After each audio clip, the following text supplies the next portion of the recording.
नमस्कार, जय हिंद साथियों। स्वागत आप सभी का आपके अपने YouTube चैनल लक्ष्य एजुकेशन पोर्टल में। तो कैसे आप सभी, आशा और उम्मीद करता हूँ आप सब ठीक होंगे और अपने अपने अध्ययन में व्यस्त होंगे। तो साथियों, आज की वीडियो के अंदर हम बात करने वाले हैं कक्षा 12 राजनीति विज्ञान के पेपर की। और आप सभी साथियों को पता होगा कि आज आपका पेपर होने वाला है 28 मार्च को। तो साथियों, इस पेपर को कंप्लीट वो देख के जाना है। एग्जाम में 100% इसमें से भी आपको बहुत सारे क्वेश्चन है वो देखने को मिल जाएंगे। चलिए साथियों, स्टार्ट करते हैं। आप सभी को पता है कि पेपर है वो आपको 80 नंबर का देखने को मिलेगा। पेपर को हल करने के लिए आप सभी को 3 घंटे 15 मिनट का आपको समय है वो दिया जाएगा। यहाँ पर लिखे हुए साथियों, परीक्षार्थी के लिए सामान्य निर्देश, इन सभी को आपको पढ़ लेना है। ठीक है, तो सबसे पहले मैं बात करता हूं प्रश्नों की। तो सबसे पहले आपको पेपर के अंदर देखने को मिलेगा सेक्शन ए, जिसे हम खंड ए भी बोलते हैं। तो साथियों, लास्ट बार कह रहा हूं कि जब भी आप अपनी कॉपी के अंदर लिखना स्टार्ट करो तो सबसे पहले खंड या सेक्शन है वो जरूर लिख सकते हैं। आप सभी, कोई भी समस्या नहीं होती और आप सभी ब्लैक पर भी कर सकते हैं। तो सबसे पहले आपको खंड ए के अंदर आपको एमसीक्यूज के क्वेश्चन देखने को मिलेंगे। तो साथ में आपको जवाब देते हुए भी चलना है। पहला क्वेश्चन क्या पूछा कि रूस की क्रांति कब हुई। तो रूस की क्रांति होती है साथियों 1917 के अंदर। ऑप्शन नंबर ए आपको राइट जवाब बताना होगा। अगले क्वेश्चन की बात करते हैं और यहाँ पर देखो, रूस की क्रांति के स्थान पर बोल्शेविक क्रांति भी देखने को मिल सकती है। वो भी साथियों 1917 में हुई थी और रूसी क्रांति का ही नाम है बोल्शेविक क्रांति। दूसरा क्वेश्चन क्या कहता है कि यूरोपीय संघ की स्थापना कब हुई। तो वो होती है साथियों 1992 के अंदर। ऑप्शन नंबर बी आपको राइट जवाब बताना होगा। अगले क्वेश्चन की बात करते हैं। तीसरा क्वेश्चन क्या कहता है कि दक्षिण एशिया में सबसे बड़ा देश है, यानी कि दक्षिण एशिया में सबसे बड़ा देश हो जाएगा भारत साथियों। ऑप्शन नंबर डी यहाँ पर राइट जवाब आपको बताना होगा। अगले क्वेश्चन की बात करते हैं। संयुक्त राष्ट्र संघ दिवस बनाया जाता है, तो वो बनाया जाता है साथियों 24 अक्टूबर को। ऑप्शन नंबर ए यहाँ पर राइट जवाब आपको बताना होगा। क्यों बनाया जाता है, तो आप सभी को पता होगा यूएनओ की स्थापना हुई थी इस दिन 24 अक्टूबर 1945 को। कब हुई थी? 24 अक्टूबर 1945 को यूएनओ की स्थापना होती है। भारत इसके अंदर कब शामिल होता है? 30 अक्टूबर को। ठीक है, ये भी आप सभी याद रखना साथियों, 30 अक्टूबर को इसके अंदर भारत है वो शामिल हो जाता है यूएनओ के अंदर। इसके 6 अंग होने वाले हैं साथियों, वो भी आप सभी याद रख लेना। अगले क्वेश्चन की बात करते हैं। ये क्या कहता है कि जैविक हथियार संधि हुई। तो वो होती है साथियों 1972 के अंदर। आप सभी को पता होगा।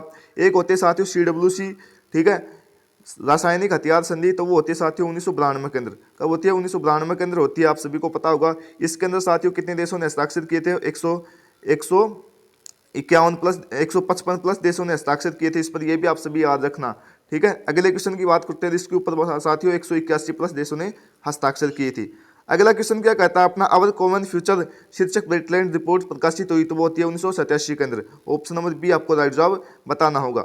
अगले क्वेश्चन की बात करते हैं। वर्ल्ड सोशल फोरम की प्रथम बैठक हुई। तो वो होती है साथियों 2001 के अंदर, पोर्टो अल्गेरिया के अंदर।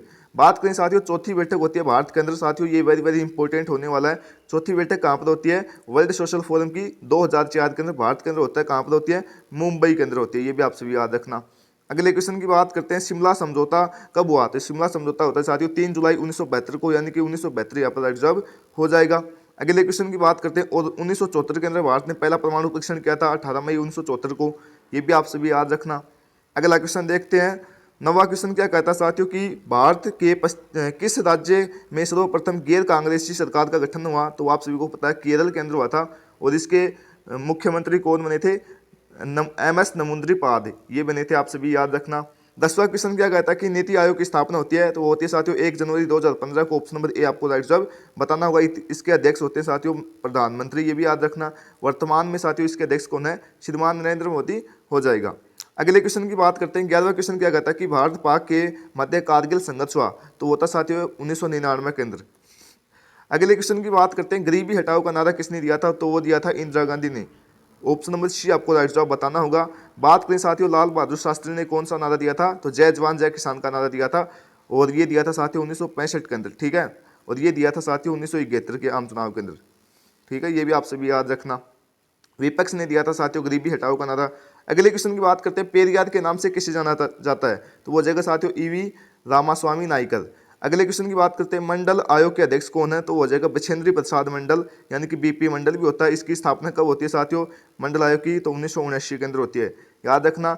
अगले क्वेश्चन की बात करते हैं। पंजाबी भाषा की साहित्यिक पत्रिका नागमणि का संपादन करता है। तो वो जगह Amrita Pritam. Option number B आपको राइट जवाब बताना होगा। अगले क्वेश्चन की बात करते हैं। हम देखो यहाँ पर रिक्त स्थान की पूर्ति करनी है आप सभी को। तो पहला क्वेश्चन पूछा कि 1998 में भारत ने खालिस्तान में परमाणु परीक्षण किया। तो वो कहाँ पर किया था साथियों? राजस्थान के जैसलमेर जिले के पोखरण के अंदर किया था। ये भी याद रखना। परमाणु अप्रसार संधि कब होती है? 1968 के अंदर होती है साथियों। आप सभी को पता है चिल्ले में मापुसे नामक मूलवासी रहते हैं।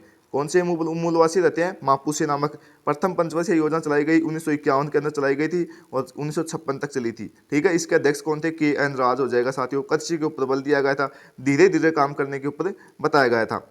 अगले क्वेश्चन की बात करते हैं, जवाहरलाल नेहरू के राजनीतिक उत्तराधिकारी कौन थे? तो आप सभी को पता है श्रीमान लाल बहादुर शास्त्री हो जाएगा। ऑपरेशन ब्लू स्टार का संबंध है तो वो हो जाएगा पंजाब से है। ऑपरेशन ब्लू स्टार कब चलाया गया था? 1984 के अंदर चलाया गया था, याद रख लेना। अगले क्वेश्चन की बात करते हैं साथियों, क्या कहता है कि सप्तदलीय गठबंधन यानी कि 7 पार्टी अलायंस का संबंध नेपाल देश से है। किस देश से है? नेपाल देश से है।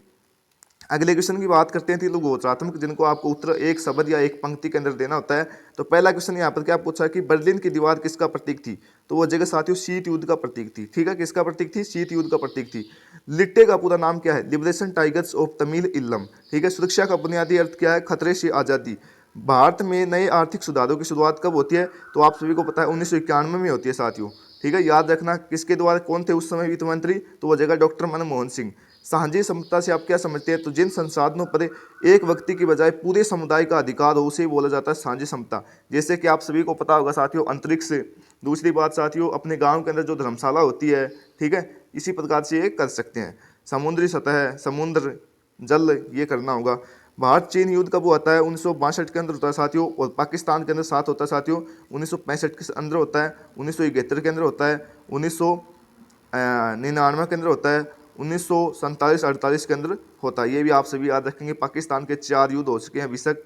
अगले क्वेश्चन की बात करते हैं, नियोजन से आप क्या समझते हैं? तो नियोजन कार्य करने से पहले सोचना तथा अनुमानों के स्थान पर तथ्यों को ध्यान में रखकर काम करना है।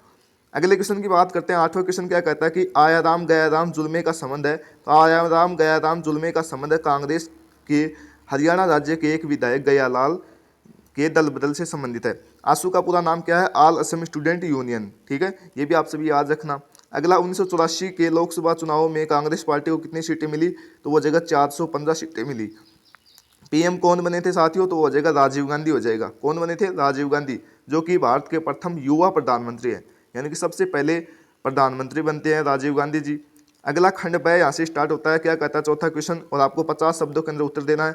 तो भारत चीन सहयोग के कोई 2 बिंदु बताइए। तो आप बता सकते हैं साथियों, पहला कि 1993 के व्यापारिक समझौते के बाद में दोनों देशों के बीच व्यापार निरंतर बढ़ रहा है। दूसरा पॉइंट लिखेंगे, दोनों पक्षों में ऐसा सहमति बनी हुई है कि वे विश्व व्यापार संगठन की बैठकों में दोनों के हितों में जुड़े मुद्दों पर परस्पर सहयोग करेंगे। अगले क्वेश्चन की बात करते हैं। 5वां क्वेश्चन क्या कहता है कि पाकिस्तान में लोकतंत्रीकरण में कौन कौन सी कठिनाई है? तो वो जगह यहाँ पर सेना, धर्मगुरु, भूस्वामीनों का अभिजनों का दबदबा है। अगले की बात करें, दूसरा पॉइंट हो जाएगा भारत के साथ निरंतर तनातनी रहने के कारण यहाँ पर समर्थक है वो समूह को अधिक मजबूत है। अगला तीसरा पॉइंट हो जाएगा साथियों कि अमेरिका तथा पश्चिम देशों ने अपना स्वार्थ की पूर्ति हेतु पाकिस्तान में सैनिक शासन को बढ़ावा दिया है। तो ये आप सभी इसके अंदर बता सकते हैं। अगले की बात करें, विश्व व्यापार संगठन पर आपको संक्षिप्त टिप्पणी लिखनी है। तो आप सभी को पता होगा विश्व व्यापार संगठन एक अंतर्राष्ट्रीय संगठन है। यह वैश्विक व्यापार के नियमों को तय करता है। इसकी स्थापना कब होती है साथियों? 1995 के अंदर होती है, 1 जनवरी 1995 को। इसके अंदर साथियों 29 जुलाई 2016 की स्थिति के अनुसार 164 देश हैं साथियों। और इस संगठन में हर फैसला सभी सदस्यों की सहमति से किया जाता है, लेकिन बड़ी आर्थिक ताकतों का इसमें दबदबा बना हुआ है। बात के साथियों किसके स्थान पर आया हुआ है? आप सभी को पता होगा गेट के स्थान पर आया है। ठीक है, ये भी याद रखना आप सभी। गेट की स्थापना कब होती है? 1948 के अंदर होती है। अगले क्वेश्चन की बात करते हैं। 7वां क्वेश्चन क्या कहता है कि आंतरिक रूप से विस्थापित जन से क्या आशय है? तो वो जगह साथियों जो लोग अपना घर बार छोड़ चुके हैं परंतु वे राष्ट्रीय सीमा के भीतर ही हैं, उन्हें आंतरिक रूप से विस्थापित जन कहा जाता है। 1990 के दशक में शुरुआती सालों में हिंसा से बचने के लिए घाटी छोड़ने वाले कश्मीरी पंडित आंतरिक रूप से विस्थापित जन के उदाहरण हैं। अगले क्वेश्चन की बात करते हैं। 8वां क्वेश्चन ये क्या कहता है कि प्रथम पृथ्वी सम्मेलन कब हुआ और इसका मुख्य उद्देश्य क्या है? तो 1992 के अंदर हुआ था साथियों। और आप सभी को पता है कि ब्राजील के रियो डी जेनेरियो के अंदर होता है। इसे भी साथियों पृथ्वी सम्मेलन कहा जाता है। इसका मुख्य उद्देश्य पर्यावरण और विकास के मुद्दों पर नियमाचार निर्धारित करना, ये आप सभी बताएंगे।